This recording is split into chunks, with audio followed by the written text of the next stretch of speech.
Sama-sama tayong magiging Saksi!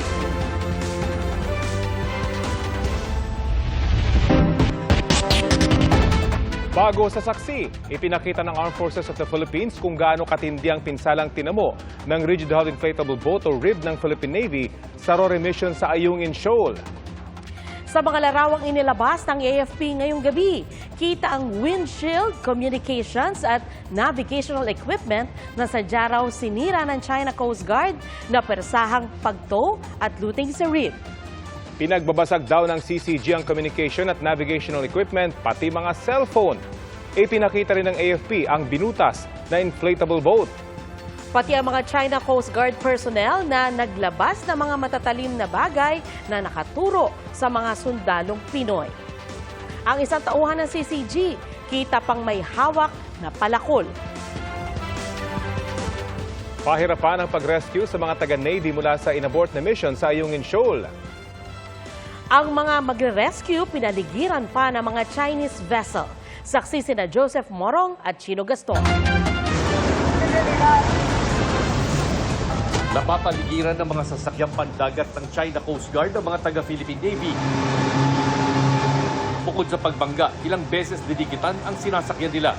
Kasama sila sa naunjaming rotation and resupply mission sa BRP Sierra Madre sa Ayungin Shoal noong June 17. Nang ma-abort ang RORE mission para pasukin ang Ayungin Shoal, isa sa sumaklolo ang BRP Bagakay ng Philippine Coast Guard. 6:41 ng umaga nang malaman na aborted ang misyon dahil sa bigong pagpasok sa Ayungin. Agad pinuntahan ng Bagakay ang Patrol Coastal Craft o PCC na nasiraan ng makina. Pero habang nire-recover ang sirang bangka, pinalibutan ang Bagakay ng China Coast Guard, Chinese fishing militia vessels at maging ng helicopter, batay sa videong ibinigay ng aming source. Dakong alas 8 ng umaga nang magtapat sa Bullig Reef ang BRP Cabra ng Pilipinas at 3 Hubei-class missile boats ng Chinese Navy. Ayon sa PCG, nagsagawa rin daw ito ng dangerous maneuvers laban sa kanilang barko. Sa mga oras na ito, nakatanggap naman ng radio challenge ang BRP Bagakay na sira ang 2 rigid-hulled inflatable boat na nagtangkang makapasok sa Ayungin Shoal. Butas-butas ito na tila pinagsasaksak ng datna ng PCG at hindi pa malinaw kung paano sila nakabalik sa Raja Sulaiman Reef. Wasak din ang mga bintana, ang navigation equipment, pati makina ng mga ito. Mag-alas 10 ng umaga naman nang magradyo ang China Coast Guard sa BRP Cabra para ipaalam na may mga nasugatang Pilipino na dinala sa BRP Sierra Madre. Ayon sa radio message ng China Coast Guard, papayagan daw ang PCG na kunin ang mga sugatang sundalo pero hanggang 8 lang ang sakay ng rubber boat na susundo at walang construction material na dadalhin. Nang magbaba ng rubber boat ang BRP Cabra para magpunta sa BRP Sierra Madre, binuntutan sila ng mga speedboat ng China Coast Guard at Hubei-class missile boat. Alas 9 ng gabi, nakabalik ang rubber boat ng PCG, kargang sugatang sundalo na nilapatan ng lunas sa loob ng BRP Cabra. Ayon sa hepe ng AFP Western Command na si Rear Admiral Alfonso Torres, ibang taktika kumpara sa mga naunang resupply mission ang ginamit nila noong June 17. Kung nakagawian ng sibilyan na resupply vessel ang ginagamit na may escort na Philippine Coast Guard, ngayon mga bangka ng Philippine Navy ang sinubukan nilang ipasok sa Ayungin Shoal. It's my idea. It's actually operational matters and as far as the schedule and the conduct of the operation, I am taking responsibility of that. Kanina, ginawaran ng Wounded Personnel Medal si Seaman First Class Underwater Operator Jeffrey Facundo na naputulan ng hinlalaki ng kuyugi ng China Coast Guard ang sinasakyan niyang rigid hull inflatable boat o RIB. Sabi nga namin, yan ang pinakamahirap kunin eh. Palakpan po natin. Pumatong yung forward portion ng Chinese Coast Guard reef doon sa reef ng tropa natin. And unfortunately, nakahawak yung tropa doon. So, nadaanan yung daliri niya.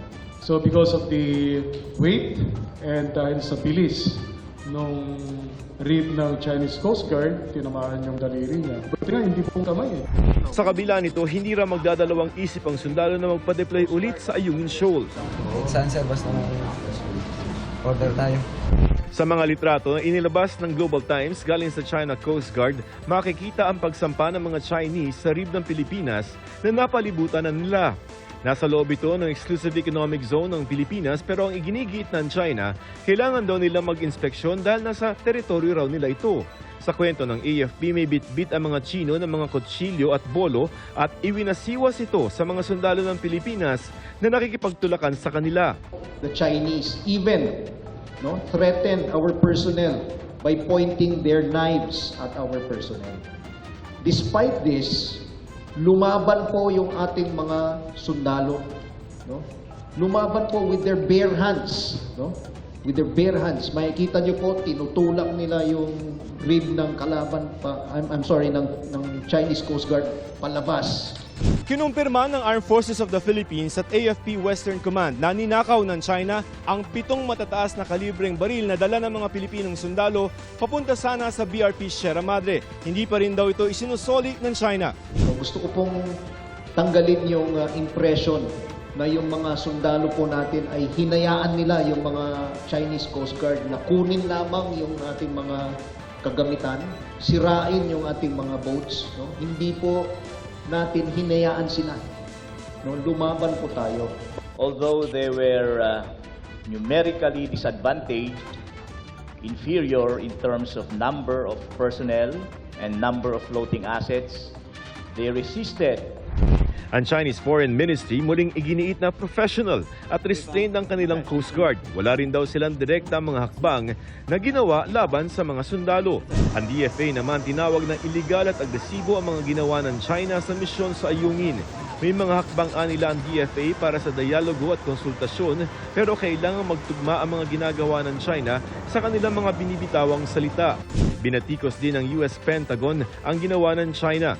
This kind of behavior is provocative, it's reckless, it's unnecessary, and as you highlight, it could lead to something bigger and more violent. And so we're going to continue to stand with our Philippine allies. Pero kahit may sundalong naputulan ng hinlalaki, wala pa rin daw basehan para ma-invoke at pairalin ang Mutual Defense Treaty ng Amerika at Pilipinas ayon sa isang analyst. Wala pa doon yung mga elemento na hinahanap natin para ma-trigger yung Mutual Defense Treaty. Ito kasi accidental yung nangyari doon sa pagkakaputol doon sa daliri ng ating sundalo ay hindi pa mako-consider na act of war. Para sa GMA Integrated News, Joseph Morong. Shino Gaston, kami ang inyong saksi. Tinanggap na ni Pangulong Bongbong Marcos ang pagbibitiw ni Vice President Sara Duterte bilang Education Secretary at Vice Chairperson ng NTF-ELCAC. Ang pagbibitiw umani ng sari-saring reaksyon. Yan ang aking sinaksihan. Ang aking pagbibitiw ay hindi lulan ng kahinaan, kundi dala ng tunay na malasakit para sa ating mga guro at kabataang Pilipino. Ito ang mensahe ni Vice President Sara Duterte matapos kumpirmahing nagbitiw na siya bilang Education Secretary. Ayon sa Vice, nagbigay siya ng 30-day notice para masiguro ang maayos na transition. Base sa kanyang resignation letter, irrevocable ang kanyang pagbibitiw bilang kalihim ng DepEd at co-Vice Chairperson ng NTF-ELCAC. Bagamat hindi ako magpapatuloy na mamamahala sa kagawaran, patuloy pa rin nating itataguyod ang kalidad ng edukasyon na nararapat para sa Pilipino. Mananatili akong isang ina na nagmamatyag at titindig para sa kapakanan ng bawat guro at bawat mag-aaral sa Pilipinas. Sa kanyang talumpati, hindi nabanggit ni VP Sara kung bakit siya nagbitiw.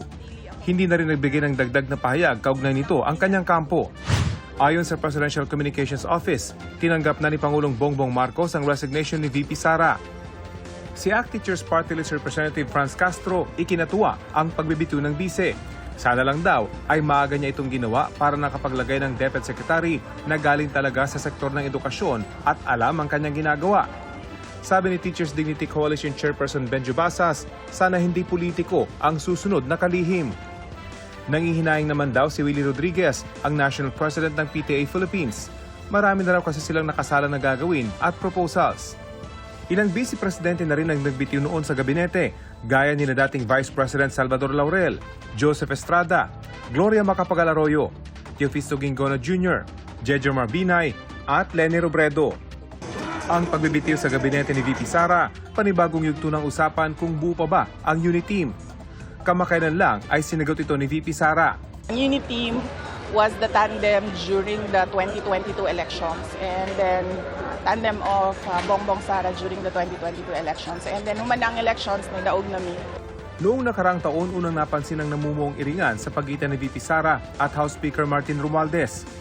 Pagkatapos ma-demote ang kanyang malapit na kaalyado na si Pampanga Representative Gloria Macapagal Arroyo, nagbitiw si VP Sara bilang miyembro ng Partidong Lakas CMD noong May 2023. Pagkatapos niyan, umugong ang issue tungkol sa tinawag ni VP Sara na tambaluslos, katagang Bisaya para batikusin ang karakter ng isang tao. Tambaluslos ka. No comment. No comment sa tambaluslos. Hindi pinangalanan ni VP Sara kung sino ito. Pero nang hindi niya banggitin sa isang talumpati ang middle name ni Pangulong Marcos na Romualdez, naging usap-usapan kung ang House Speaker ang kanyang tinutukoy. Pagsapit ng Setyembre, naungkat na sa Kongreso ang budget ng Office of the Vice President. Partikular ang paggamit nito ng 125 million pesos na confidential funds sa loob ng 11 araw, kahit na wala namang alokasyon para rito ang OVP. Ang hinihingi namang 500 million pesos na panibagong confidential funds ng OVP kasama sa mga tinanggiang ibigay ng Kamara. Sino man ang kumukontra sa confidential funds ay kumukontra sa kapayapaan, kalaban ng bayan. Pagsapit ng Enero ngayong taon, naging kontrobersyal ang mga naging pahayag ng ama ni VP Sara na si dating Pangulong Rodrigo Duterte laban kay Pangulong Marcos.